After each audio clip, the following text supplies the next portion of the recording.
انا طبعا مش عارف اقول ايه، بس انا اللي يعني اللي عايز اقوله انه اللي انا شفته اليوم من خلال الجوله اللي صارت في المستشفى، يعني اقدر اقول اني انا شفت شيء متطور جدا من رعايه ومن اهتمام طبي متطور للغايه.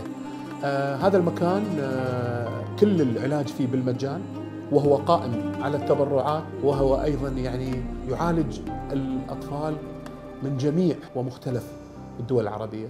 الله سبحانه وتعالى يشفي جميع مرضى المسلمين ان شاء الله، وجميع مرضى العالم ان شاء الله، ويشفي الجميع ويفرح قلوب الآباء والأمهات بأطفالهم إن شاء الله إن شاء الله إن شاء الله يا رب، إن شاء الله يا رب يا رب يا رب، بحق إن شاء الله الشهر الفضيل شهر رمضان المبارك، بحق الأيام الجميلة يا رب إن شاء الله إني أنا أجي مصر وأحضر فرحك. إيه رأيك؟ بس ما أعرفش أظبط، زاريت النساء ما أعرفش أقوله صح.